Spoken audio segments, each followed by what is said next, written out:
할렐루야. 예수 부활하셨습니다. 할렐루야. 우리 부활주일 영상 한번 보겠습니다.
예수께서 사망 권세에 이기시고 부활하셨습니다.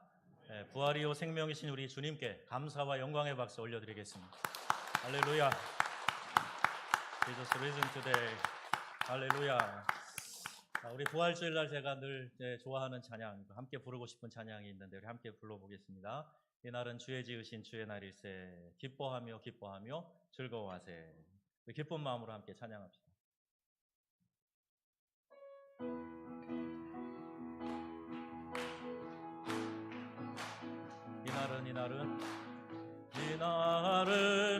이날은 주의 지으신 주의 날일 기뻐하며 즐거워하세. 이날은 주의 날일세. 기뻐하며 즐거워하세. 이날은 주의 날이 이날은 주의 날일세. This is the day. 이날은 주의 받은 날. 기뻐하고 즐거워하세. 이날은 This is the day that the Lord has made. We will rejoice and be glad in Him. This is the day that the Lord has made. 아멘. 우리의 인생은요, 수많은 선택이 이어져 가고 있습니다. 어떤 분들은 인생 자체가 곧 선택이다, 이렇게 이야기하기도 하는데 좀 많이 공감이 되는 말입니다. 특히 우리 젊은이들 여러 선택을 하면서 살아가야 되지 않습니까? 학교 진학, 또 직장, 또 군입대, 또 그리고 배우자, 그 모든 게 다 선택의 과정에 있어요. 꿈과 희망으로 이렇게 가득 차야 될 젊은이들이, 이 땅의 젊은이들이 그 꿈과 희망을 보이지 못하고 인생을 참 어둡게 묘사하는 그런 표현들이 많이 있는 것을 보게 됩니다. 혈관에 뜨거운 피가 흐르고 심장 고동 소리가 마치 심장 박동 소리가 백고동 소리와 같다. 청춘 예찬에 이야기하듯이 이게 젊은이들의 특징인데 꿈을 잃고 살아가는 거예요. 연애, 결혼, 출산을 포기한 이른바 삼포 시대에 우리가 산다. 이런 자조적인 이야기를 하기 시작한 지 얼마 되지 않았는데 실제로 지금 보니까 많은 사람들이 결혼 그거 왜 하냐, 복잡하게. 결혼을 했어도 아이들은 그거 왜 낳고 양육하는 거 힘들어, 애기 안 낳을 거야. 이런 가족들이 많이 늘어나고 1인 가구들이 많이 늘어나고 있는 그런 현실입니다. 여러분, 이 사회가 여러 가지 우리 삶에 어려운 문제들을 안겨다 주는 것은 사실입니다. 작년 1년 동안 코로나19 때문에 얼마나 많이 힘들었어요? 도대체 이게 어떻게 되는 일이야? 세상이 어떻게 이렇게 뒤집어질 수가 있어? 아니, 한 지역도 아니고 온 세상이 다 이렇게 팬데믹으로 고통받고 있는 이런 일을 누가 상상이나 했겠습니까? 근데 우리가 한 해를 그렇게 보내왔어요. 여러분 참 잘 이겨내셨고요. 이제까지도 잘 견디고 계십니다. 이렇게 하나님의 은혜 안에서 고통은 있지만 그러나 희망까지 포기하면서 우리가 살아야 되는 그런 시대는 아니다. 사람들이 흔히 이야기하는 것처럼 이 헬조선, 지옥 같은 나라라고 이야기하는 그런 말들이 우리 성도들에게도 동일하게 영향을 미치고 동일한 사고로 생각하고 있다면 우리는 이 시간에 한번 부활의 소망을 다시 한번 생각해 보아야 할 것입니다. 이러한 삶의 현실의 또 경제적인 문제, 여러 가지 어려운 문제들의 그 바탕에는 우리가 영적으로 느끼는 갈급함, 이것이 채워지지 않으니까 삶의 문제들을 넘어서지 못하는 거예요. 언제는 우리의 삶이 만만하고 쉬운 적이 있었습니까? 전쟁도 겪었고 일제치하에서 수모를 당하면서 일제 통치 압제 가운데 있었던 시절도 있었고 그 외에 우리 반만 년의 긴 역사 가운데 끊임없이 저 중국 땅이 정권이 바뀌기만 하면 이 나라 쳐들어와서 속국을 삼으려고 하고 힘들게 하지 않았습니까? 그러나 그 모든 과정에서도 그 모든 여건 가운데서도 꿋꿋하게 이 민족 하나님께서 지켜주신 줄로 믿습니다. 그런데 이 시대에 와서 영적인 갈급함에 빠져가지고 괴로워하면서 삶은 오히려 더 풍요로워졌고 옛날보다 살기 더 편해졌는데 그럼에도 불구하고 만족하지 못하고 오히려 극단적 선택하는 사람들이 더 늘어가고 있는 것, 이게 무슨 일입니까? 많은 현대인들이 목적을 잃고 살아가기 때문에 이런 공허감에 빠져 있다는 거예요. 공허감에서 괴로워합니다. 또 두려움에 사로잡혀 있습니다. 가벼운 우울증이나 공황장애 같은 정신질환 앓고 있는 사람들이 무려 5명 중에 1명은 있다는 그런 통계를 보았어요. 심한 병적 증상이 아니어도 이런 많은 스트레스 속에서 내가 우울감을 극복하지 못하고 이 우울감이 3일 이상 지속되고 이런 사람들이 의외로 많이 있다는 거예요. 이 공허감과 삶 속에서의 갈증 어디서 옵니까? 근원을 따져보면 하나님을 떠난 인간이 겪는 비극이라는 겁니다. 이게 결국 하나님을 떠난 사람들은 영적 공허를 느낄 수밖에 없다는 말이에요. 성 어거스틴, 우리가 성자를 붙여요. 세인트라고 하는 그런 호칭을 붙여요. 그러나 이 어거스틴은요, 젊은 시절에 방황을 했어요. 인생의 의미를 찾지 못하고 어디에 삶의 만족이 있나, 기쁨이 있나, 쾌락이 있나 이걸 찾아서 헤매던 사람이에요.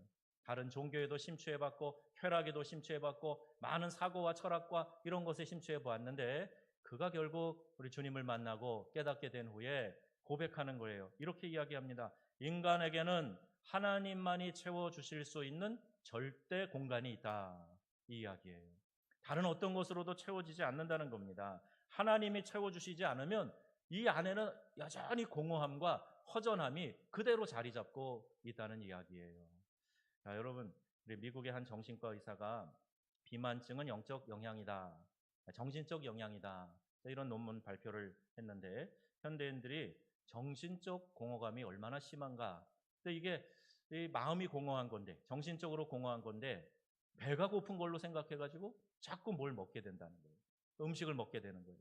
그러면서 이제 내가 이 공허함을 채우려고 하는데 사실은 이게 정신적인 문제고 영적인 공허함이라는 겁니다. 그래서 비만이 생기는 거예요. 육체도 건강을 잃게 되지만 우리의 정신도 빨리 그 공허감을 채우지 않으면 잘못된 행태로 죄악을 범하면서 하나님을 반역하고 더 멀리 가는 그런 일들을 일삼게 되는 겁니다.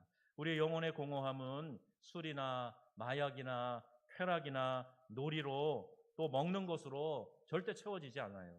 우리의 영적 공허, 우리 하나님만이 채워주실 수 있다. 그러니까 여러분이 아시고 예배드리며 우리 주님 만나고 내 안에 있는 이 공허감을 채워줄 수 있는 하나님, 그분을 가까이 하는 것, 이것이 우리의 삶의 가장 큰 능력이요 지혜가 됨을 믿으시기를 바랍니다. 그래서 우리 예배하는 여러분들에게는 그와 같은 특권이 있는 거예요. 여러분 혹시 오늘은 좀 날이 흐립니다만 이 봄 햇살이 찬란하게 비치는데 근데 마음이 여전히 무거워요.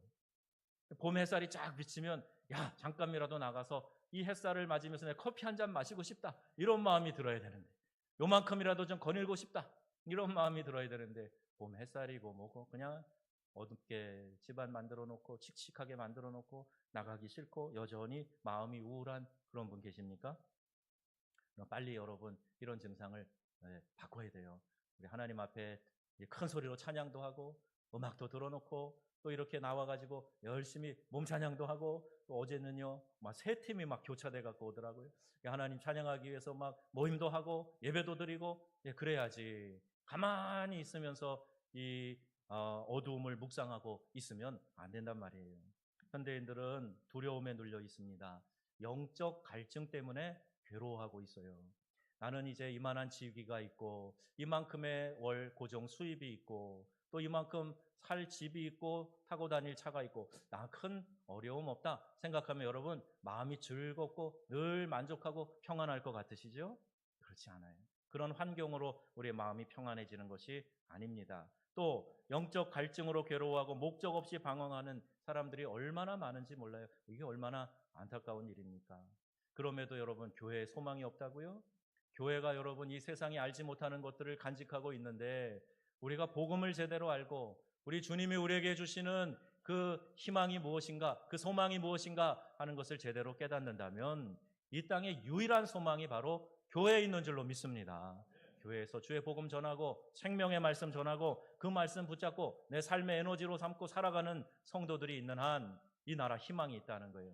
이 땅에 이렇게 많은 교회가 있고 교인들이 있는 한 이 나라 하나님께서 굽어 살피시고 붙들어 주실 줄로 믿습니다. 여러분 공연한 두려움과 근심 속에 마음 어둡게 만들지 마세요. 예수님 부활하셨습니다.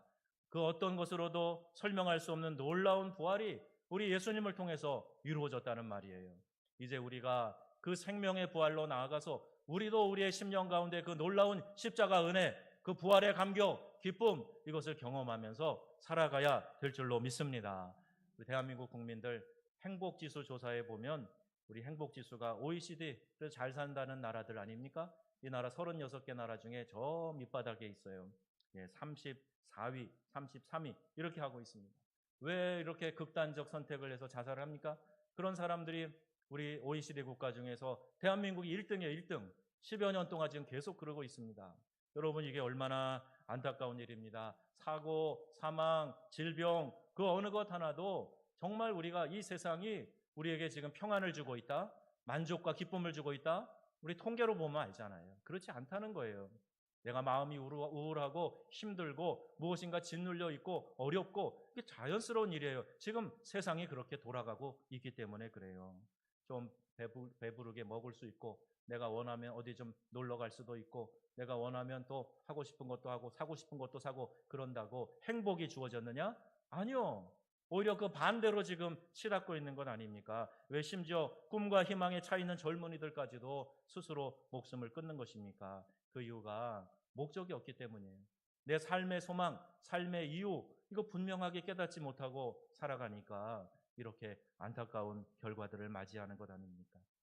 옛날에 우리 각설이 타령 들어보면 참 재밌어요. 품바 이런 거 제가 즐겨봤는데 쉬고 쉬고 들어간다 시작하는 거 있잖아요. 그리고 나서 이 거지들이 옷도 뭐 누더기 옷 뭐 이런 거 입고 지저분하게 하고 돌아다니면서 그러면서 넉살 좋게 한바탕 놀이하듯이 그렇게 구걸을 하고 다녔어요.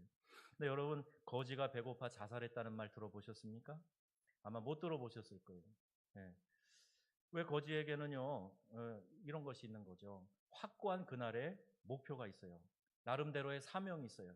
내가 오늘 쪽박이 깨지는 한이 있어도 어디 가서 쉰밥이라도 얻어다가 내 자식 새끼 먹여야 되겠다. 이 쫄쫄 굶은 배 좀 불리어야 되겠다. 자, 이런 삶의 분명한 목표가 있기 때문에 자살이 뭡니까? 얻어맞아도 누가 돌팔매질을 해도 들어가서 문 두드려서 먹을 거 얻어먹으려고 하는 삶의 목표가 있는 거예요. 그 별거 아니라고 생각하지만 여러분 목표 없이 방황하는 이 시대의 사람들보다 얼마나 더 건실합니까? 그래서 그 영혼이 건진받고 그 영혼이 그 안에서 삶을 누릴 수 있다면 그 삶이 얼마나 더 안전한 삶입니까? 오늘 우리는 많이 가졌다고 생각하지만 오히려 더 불안하고 어떻게 될지 모르는 그런 불확실성에서 살아가고 있지 않아요? 목표가 없기 때문에 그래요. 내 삶의 이유와 분명한 비전 깨닫지 못하고 살아가니까 이런 나약함 속에서 헤어나오지 못하고 있는 겁니다. 자살률 10위까지는요, 소위 잘 사는 나라들이에요. 경제적으로 부유한 나라들입니다. 사회보장제도가 잘 되어 있다고 하는 나라들이에요. 실직해도 정부에서 먹여 살려줘요. 그런데 왜 자살을 해요? 잘 사는 나라들, 경제적으로 부유한 유럽의 많은 나라들이 1위에서 10위까지 차지하고 있어요. 왜? 의욕이 없고 심지어 죽겠다고 하고 인생에 만족이 없습니까? 생명을 걸 만한 인생의 목표가 없이 의무감에 당연성에 끌려가면서 일하기 때문에 기쁨과 만족이 없는 거예요.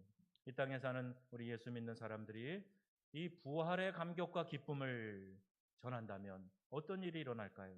참 기대가 되지 않습니까? 힘들게 살아가는 사람들에게 힘내세요. 하나님이 함께 계십니다. 하나님이 살아 계십니다. 그리고 이 세상이 다 끝이 아니에요. 영원한 삶이 우리 앞에 주어져 있습니다. 그리고 그 소망의 복음을 전할 수만 있다면 부활의 주님이 주시는 기쁨이 우리 심령 가운데 저와 여러분 안에 가득 차고 넘쳐나게 될 줄로 믿습니다. 인생 참 만만하지 않고 힘든 건 사실이에요. 지나친 경쟁 속에서 외로워요. 어제 분명 친구였는데 경쟁의 도상에 같이 서게 되면 갑자기 적으로 돌변합니다. 갑자기 나를 비난합니다. 그리고 여러 가지 좋지 않은 이야기들을 하게 됩니다. 그럼 살기 힘들어서 내 목마른 갈증과 채워지지 않는 공허가 있어서 얼마나 많은 사람들이 상처받으며 상처를 주며 그렇게 어렵게 살아가는지 몰라요. 목마른 인생, 갈증 가운데 빠져서 살아가고 있어요. 요한복음 7장 37절에 보면 예수님이 그들을 이렇게 초대하시네요. 우리 함께 읽어보겠습니다. 예수께서 서서 외쳐 가라사대 누구든지 목마르거든 내게로 와서 마시라.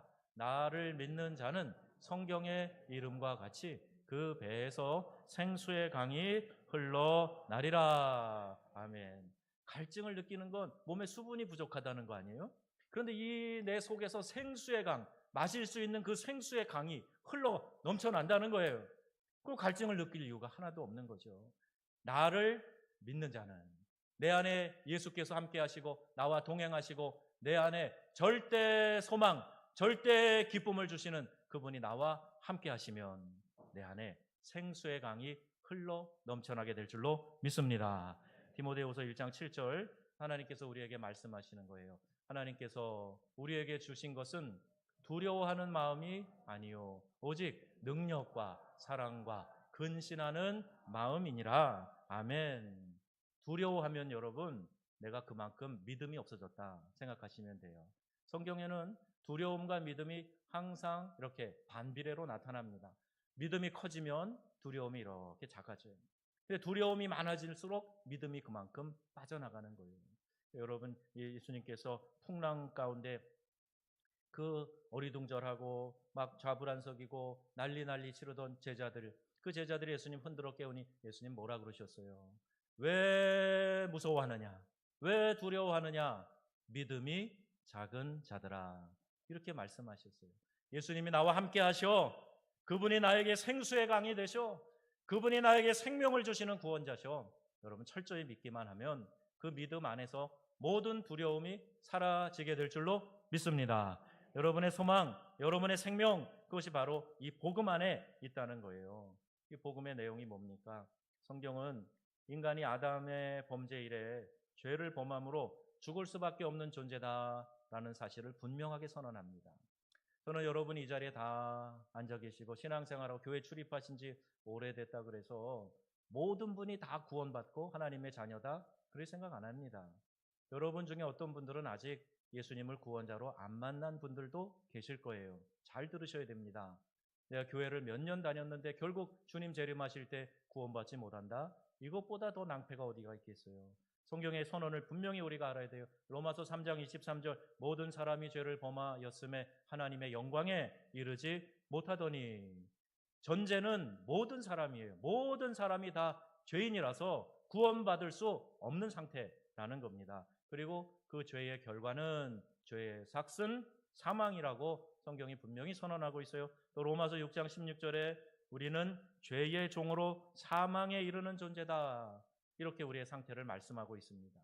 겉모양이 좀 번지르르하다고 해서 내가 종교적인 행세를 갖추고 있다고 그래서 나는 구원받았어. 내가 보장할 수 없다는 거예요. 이 구원의 복음이 확실하게 나에게 인식되고 내가 받아들이지 않는 한 우리에게 구원이 그냥 저절로 주어지는 게 아니라는 이야기예요. 죄가 우리를 주관해서 우리가 불의의 병기, 즉 사단의 몸에 우리의 몸에 사단의 뜻을 이루는 사단의 도구가 되었다. 이렇게 말씀하고 있어요. 그래서 내 뜻대로 사는 것이 아니라 내 속을 주관하는 사단의 뜻에 움직이는 도구가 되었다는 이야기입니다. 얼마든지 가능한 일이에요. 우리 안에 역사하는 악한 영의 그 속삭임에 우리가 넘어갈 수 있어요.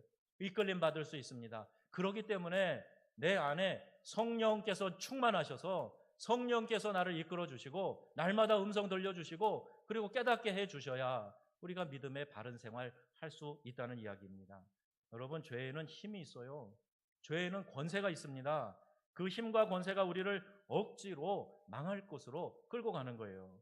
이 죄의 권세에 매여 있다가 해방된 사람은요, 죄 사함의 은혜가 얼마나 큰 건지를 알아요. 예수 믿을 때 이 죄악의 권세가 끊어져 버리고 내가 이제 소속이 신분이 바뀌어서 하나님의 자녀가 된 그 순간 얼마나 이것이 감격한지 깨닫습니다. 루터도 그랬어요. 루터도 죄악의 문제 때문에 너무너무 고심했던 사람이에요. 경건한 삶을 위해 금욕적인 삶을 통해서 이 죄 문제를 해결해 보려고 그랬지만 절대 해결이 안 돼요. 오직 의인은 믿음으로 말미암아 살리라 하는 이 말씀이 확 그의 마음에 들어오면서 아니다, 내가 행동으로 경건한 삶으로 그리고 내 마음을 잘 다스리고 추스리는 것만으로 구원받을 수 있는 것이 아니라 오직 예수 그리스도의 은혜로만 구원받을 수 있다 하는 이 사실을 깨닫고 이 죄악의 굴레에서 그가 해방을 누릴 수 있게 되었습니다. 여러분, 얽어매고 있는 것이 뭡니까? 여러분, 무엇 때문에 자유하지 못하십니까? 무엇 때문에 여러분 기뻐하지 못하십니까? 그 얽어매는 모든 것들이 예수의 십자가 복음 그 부활의 능력으로 다 소멸되고 여러분 안에 십자가의 능력과 기쁨이 충만하시기를 주 예수님의 이름으로 축원합니다. 여러분, 자신의 뜻대로 살고 있어요? 많은 사람이 어떤 힘에 이끌려 살아가고 있는 겁니다. 내 뜻이라고 생각하지만 아니에요, 여러분. 무엇인가 내가 보지 못하는 영적인 힘에 이끌려서 지금 살아가고 있어요. 성령에 이끌려 사는 사람이 있는가 하면 악한 영에 이끌려 살아가는 사람도 있어요. 뱀에 물린 사람처럼 이 마귀의 독성이 나의 몸에 퍼져가고 내 영적인 삶을 시들어 말라버리게 하는 그 지배 가운데 살아갈 수도 있다는 거 우리 알아야 됩니다. 그런 사람은 움직이면 움직일수록 내 뜻이 아니라 마귀의 일만 하고 다니게 되는 거예요. 괴로운 일이죠. 그럼 이렇게 살아서는 절대로 안 됩니다. 그래서 사도 바울이 로마서 7장에 고백한 이 고백 우리가 귀담아 듣고 우리도 신중하게 받아들이고 생각해 봐야 돼요. 우리 함께 읽겠습니다. 내가 원하는 바 선은 하지 아니하고 도리어 원치 아니하는 바 악은 행하는도다. 만일 내가 원치 아니하는 그것을 하면 이를 행하는 자가 내가 아니요 내 속에 거하는 죄니라. 아멘. 여러분, 솔직하게 우리 마음속에서 역사하는 죄악의 강력한 힘이 있다는 거예요. 우리 안에 있는 죄악의 본성은 그것을 더 솔깃하게 듣고 따라가고자 하는 그런 마음이 있다는 거예요. 이걸 바울이 솔직하게 고백하는 겁니다.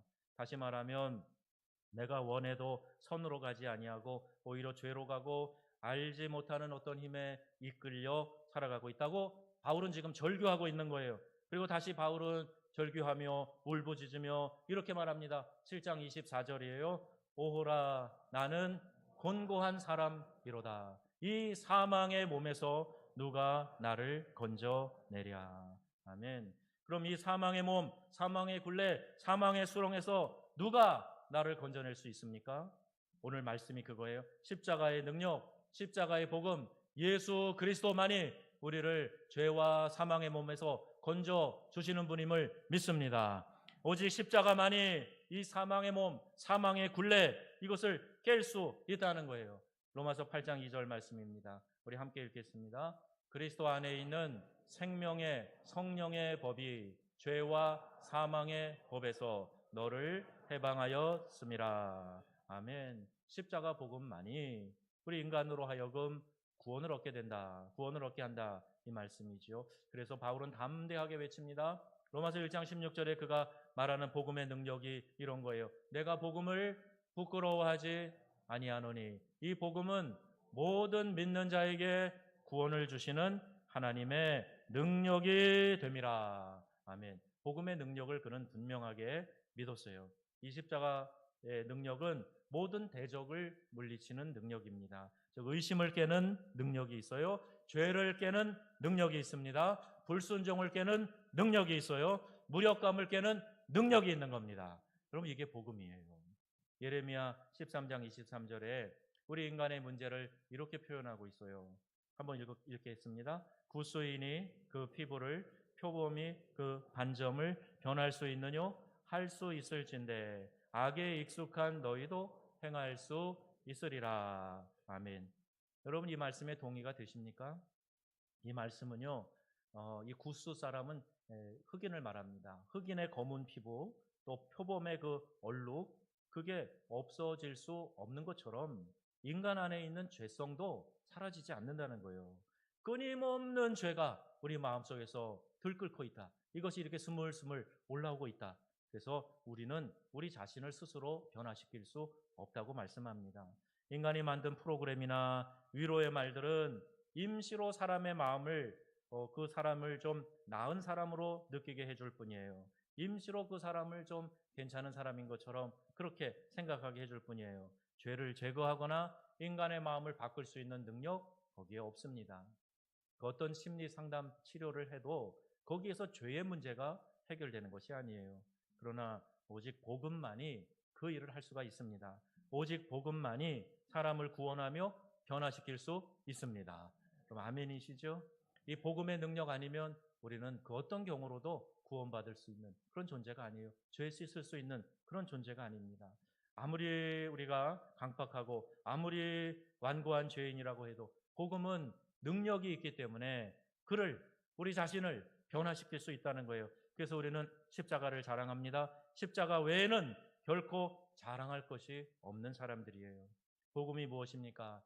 여러분 한번 이렇게 짧게 복음을 한번 요약해서 우리가 한번 읽어볼게요. 보이시는 분들 한번 큰 소리로 읽어보세요. 예수께서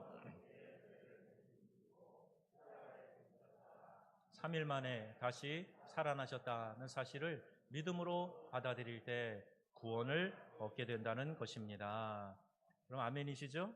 네, 복음을 길게도 설명할 수 있겠어요. 그러나 짧게 한마디로 해보세요. 물론 한 단어로 예수 그리스도와 그의 구원의 십자가입니다. 그럴 수도 있겠죠. 네, 그런데 무슨 말인지 모를 수 있으니까 예수님이 우리 죄를 대신 지시고 십자가에 죽으셨다가 3일 만에 다시 살아나신 거예요. 그 사실을 여러분 믿기만 하면 여러분 구원 얻을 수 있다고 하는 이 소식, 이게 바로 복음의 기쁜 소식입니다. 이렇게 이야기해 줄 수 있다는 거예요. 저희 교회에도 몇 년 사이에 말기 암 환자분이 2분 교회에 오셨어요. 한 번도 교회를 안 나가 보셨던 분들이에요. 근데 병이 심해지니까 이제 교회에 나와서 예배 드리게 된 거예요. 그래서 그분들에게 복음을 전했고, 그리고 예수님이 영접했고, 하나님 자녀 되어서 천국에 입성하는 것을 도와드리게 된 거죠. 여러분, 우리의 생은 언제 마무리될지 몰라요. 그것으로 끝나는 것이 아니고 영원한 생이 이어진다는 겁니다. 예수님을 통해서 이 복음을 내가 확실하게 알고 깨닫고 예수님을 나의 구원자로 확실하게 받아들이고 돌이켜 회개하고 주의 은혜 가운데 있는 사람, 그 사람이 바로 영생을 얻게 된다고 성경은 말씀하고 있어요. 오순절날 성령 강림이 있은 후에 베드로는 예루살렘 백성들에게 십자가 복음에 대해서 전했습니다. 그리고 하나님의 말씀을 들은 자들이 다 마음에 찔렸어요. 그래서 베드로에게 그러면 베드로 사도, 베드로요, 우리가 어떻게 해야 우리가 구원을 받을 수 있겠습니까? 형제여, 우리가 어찌해야 할꼬? 이렇게 탄식하며 물어봅니다. 그때에 베드로가 이렇게 말해요. 사도행전 2장 38절에 있는 말씀, 39절에 있는 말씀, 우리 함께 읽겠습니다. 베드로가 말하되 너희가 회개하여 각각 예수 그리스도의 이름으로 세례를 받고 죄 사함을 얻으라. 그리하면 성령을 선물로 받으리니. 아멘. 여러분, 하나님을 믿지 않는 것에서 돌이키는 것, 이게 회개입니다. 이전에는 내 자신을 믿고 내가 경건하게 윤리적으로 완전하게 남에게 해끼치지 않고 살아가면 되지, 이렇게 생각하고 하나님을 외면했던 것, 그걸 돌이켜서 내가 주님의 구원이 필요합니다. 주님 나의 구원자 되어주세요. 나의 주님 되어주세요. 이렇게 하나님을 믿는 것, 이게 회개, 돌이킴이에요. 마음을 열고 예수님을 나의 구주로 여러분 모두가 영접하시기를 주의 이름으로 축원합니다. 우리가 신앙생활하는 게 익숙해져서 지금 내 나이에, 지금 내 신앙 경력에, 지금 내 직분에 내가 어떻게 이 구원에 대해서 상담을 받아, 내가 어떻게 다시 말씀을 공부해, 내 레벨이 있는데 어림도 없는 말씀이에요. 여러분, 내 직분이 뭐든 신앙 경력이 몇 년이든 그게 중요한 게 아니라 지금 내 안에 생명이신 예수님이 계시느냐 계시지 않느냐, 이게 중요한 거예요. 내가 예수님을 나의 구원자로 인격적으로 모셔드리고 내가 주님을 영접한 사건이 있느냐 아니면 아직도 없느냐, 이게 중요한 거예요. 내가 예수님을 내 구주로 영접했다면 그분을 주인으로 인정하고 주인으로 대우하고 나의 왕이요, 나의 구원자시요, 나의 하나님이요, 이렇게 대우해 드리면서 살아가고 있느냐, 내가 여전히 주인 행세하면서 살아가고 있느냐, 이게 문제인 거예요. 성경 요한복음 1장 12절에 말씀하시죠. 하나님의 자녀는 이렇게 됩니다. 함께요. 영접하는 자, 곧 그 이름을 믿는 자들에게는 하나님의 자녀가 되는 권세를 주셨으니. 아멘. 하나님의 자녀, 큰 권세죠. 예수님을 영접하면, 모셔드리고 나의 주인으로 인정하면 하나님 자녀 삼아 주신다는 거예요. 왜 부활이 능력인가? 사망의 권세를 이길 수 있는 것 이 세상에 어디에도 없기 때문입니다. 사망의 권세를 깨고 예수님이 부활하셔서 잠자는 자들의 첫 열매가 되셨다는 말씀이에요. 믿는 자들도 그를 따라서 이제 다 다시 부활하게 된다는 거예요. 여기 이제 철쭉꽃 문 앞에 피니까 한두 송이 꽃봉오리가 터지니까 금방 다 철쭉꽃이 벌겋게 일어나는 것처럼, 열매도 그렇게 하나가 맺히면 쫙 열매가 맺히는 것처럼 예수님께서 죽었다가 살아나신 것에 첫 열매가 되셨기 때문에 예수님을 믿고 따르는 우리들도 다 그 부활의 열매로 함께 부활하게 되는 줄로 믿습니다. 이걸 우리에게 보여주시는 거예요. 그리고 이 복음이 능력이 있다는 거예요. 이 복음의 능력, 이게 두나미스라고 하는 단어인데 다이너마이트가 이 말에서 나왔다 그래요. 우리가 폭발하는 힘이 있는 거예요. 포탄도요, 이 포탄도 탄피에서 나와 떨어지면 웅덩이가 만들어져요. 이 뒤에 화약이 붙어 있는 이 총알도 뇌관을 쳐서 발사되면은요 3km씩 날아가고, 이것이 막 이 1초에 3,000번씩 회전하면서 날아가는 힘이 생겨요. 이와 같은 역사가 있는데 하물며 다이너마이트는 이것보다 더 큰 폭발의 능력이 있거든요.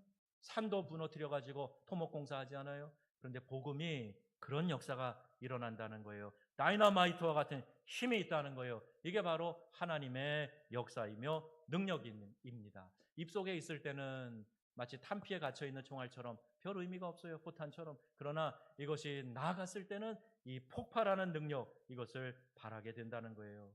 여러분이 정말로 우리 나라 사랑하고 우리 가정 사랑하고 그렇다면 여러분이 예수님 믿으셔야 됩니다. 그것이 가정과 나라를 살리는 길이기 때문이에요. 이 땅에 교회에 분명히 소망이 있습니다. 우리 교회는 부활절에 새생명 전도 축제를 합니다. 뭘 하는 거냐? 전도 대상자들을 품고 기도하는 거예요. 그리고 간곡하게 권하는 겁니다. 예수 믿으세요. 예수 믿고 구원 받으세요. 이렇게 전하는 거예요. 왜? 이것을 하나님이 기뻐하시는 거라 그랬어요. 우리의 전도를 통해서 믿지 않는 자가 구원되는 것, 이거에 하나님이 기뻐하시는 일이다, 이렇게 말씀하고 있습니다. 이번에 여러분이 90명 적어내셨어요. 매일 기도했습니다. 그분들 중에 또 오늘 오신 분도 계실 거고, 또 우리 이 자리에는 계시지 않지만 그 마음에 분명히 어떤 울림이 있을 거예요. 지난주에 다녀가신 분도 계셨고, 오늘 권사님이 부탁해서 토요일 아침에 일찍 새벽기도 마치고 또 한 번 갔어요. 몇 번 만났는데 그 중간에 만났을 때는 부담돼요. 이런 거 갖다 주지 마세요. 이런 거 부담돼요. 처음에는 좋아하고 받아들였는데 자꾸 얘기하고 좀 주보도 주고 이러니까 뭐 낌새가 있었던가 본인이 부담돼요. 주지 마세요. 그래 저도 부담되더라고요. 그런데 또 다시 이 말씀 설교 준비하고 또 용기를 내면서 또 같이 가서 이야기를 했어요. 그랬더니 좀 더 누그러진 모습이에요. 그 권사님이 이름 적어놓고 늘 기도하시더라고요. 새벽에도 나와서 기도하셨어요? 제가 그랬어요. 저도 기도하고 있습니다. 그랬더니 그때부터 막 부담이 된다는 거예요. 아니 하나님도 믿지 않는다는 사람이 기도한다니까 왜 그렇게 부담을 가져요? 이유를 잘 모르겠지만 하여튼 부담스러워한대요. 그러나 여러분 그 말 한마디에, 예수 믿으라는 그 말 한마디에, 우리 함께 교회 가서 신앙생활 합시다 하는 그 말 한마디에 그에게 그것이 울림이 되어서 언젠가는 우리가 품고 기도한 대로 하나님께서 그 영혼들을 구원해 주실 줄로 믿습니다. 우리 하다 보면 내가 못한 것 같아서 여러분 자책이 들지만 아니요. 순종해서 하셨으면 하신 거예요. 그 이후의 일은 우리 하나님께서 책임져 주실 줄로 믿어요. 우리 하나님께서 그 영혼 반드시 구원해 달라고 우리 계속해서 기도하고 주님 앞으로 올려드리는 삶이 되시기를 바랍니다. 이것이 성도로 부름을 받은 우리의 사명이기 때문이에요. 아직 주님을 자신의 구주로 영접하지 않으신 분이 혹 이 자리에 계시면 또 온라인으로 방송 듣고 있는 분들이 계시면 이 시간에 여러분 말씀에 의지해서 주님을 여러분의 마음속에 구원자로 초청하시고 영접하시기를 바랍니다. 계시록 3장 20절 말씀합니다. 볼지어다 내가 문 밖에 서서 두드리노니 누구든지 내 음성을 듣고 문을 열면 내가 그에게로 들어가 그와 더불어 먹고 그는 나와 더불어 먹으리라. 아멘. 예수님께서 그 마음의 문을 두드리시는 거예요. 아무개야, 아무개야, 내가 너에게 인격적으로 다가가는, 너 좀 마음의 문을 열고 나를 받아들일 수 없겠냐? 내가 너의 구원자란다. 내가 십자가에서 너의 죄를 지고 이미 대속의 죽음을 죽었어. 네가 죽어야 될 걸 내가 대신 죽었어. 나를 믿고 네가 천국 가는 하나님의 자녀 되면 좋겠다. 그 마음으로 우리 주님이 우리 마음의 문을 두드리고 계신단 말입니다. 여러분 마음의 문을 열고 예수님을 인격적으로 영접하시기를 바랍니다. 십자가의 복음은 우리를 죄에서 건져주시고 구원하시는 하나님의 능력이라고 말씀하고 있어요. 내 죄를 위해 대신 죽으신 주님의 사랑을 감사하고 사망의 권세를 이기고 부활하셔서 우리의 구원자로 다시 오실 그 예수님을 전하며 살아가는 우리 귀한 명성의 가족들 다 되시기를 우리 주 예수님의 이름으로 축원합니다. 아멘. 기도